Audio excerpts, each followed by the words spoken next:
مشاهدينا الاعزاء عشاق تفسير الاحلام، معكم سمري تفسير الاحلام. الوقوع. هنتكلم النهارده في الحلقه ديت للمتجوزه والبنت العزباء والمطلقه والارمله.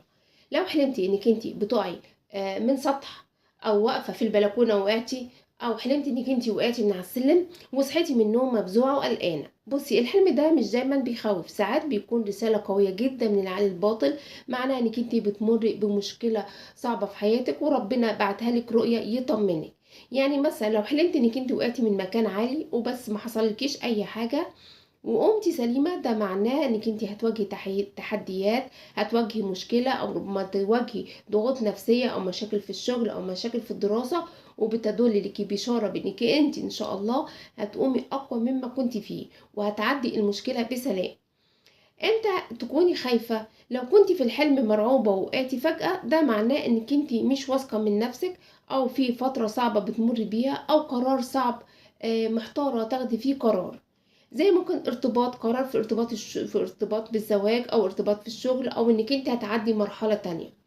هنتكلم هنا بقى على السقوط والموت. لو حلمتي انك انت وقعتي في الحلم ومتي، بصراحة مش لازم تقلقي، لان ده في تفسير علم الرؤى والاحلام بتكون بشرى ببداية حياة قديمة عندك وبداية حياة جديدة، وانتقال من حال لحال، ربما حل الشغل، ربما انتقال للعمل، او انتقال للجواز، او انتقال في علاقة جديدة.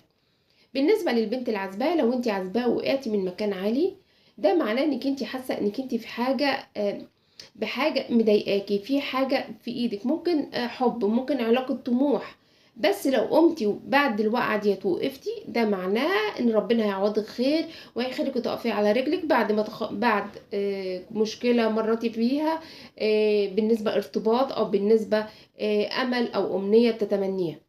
هنا بالنسبة للمتجوزة، لو انتي شفتي نفسك بتقعي، ده ممكن يرمز لمشكلة في العلاقة، او في العلاقة الزوجية، او خوف داخلي من انك انتي قلقانة من حاجة.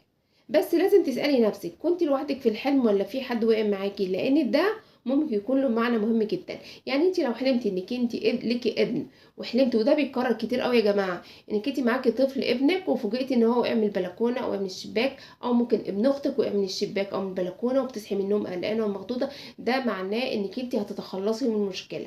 انت تقلقي امتى؟ لو هي البنت الصغيره وقعت من البلكونه، دي معناها المنام جالك انذار، تخلي بالك ان في امر في حياتك هيروح منك، حاجه حلوه كويسه هتروح منك، لازم تطلعي صدقه بين دفع الرؤيه. في الاخر، حلم السقوط مش دايما حاجه وحشه، ساعات بيكون مجرد تعبير عن خوف وضغط نفسي وعن ضغوط من العقل الباطن، وساعات بيكون رساله من ربنا انك انت محتاجه تراجعي نفسك شويه وتاخدي بالك. ولو حلمتي حلم زي ده، اكتبوا لي في الكومنت وانا هرد عليكي بنفسي. واذا عجبكم الفيديو ما تنسوناش باللايك والاشتراك في القناه، وان شاء الله هفسر لكم اي رؤيه عندكم في نفس الفيديو.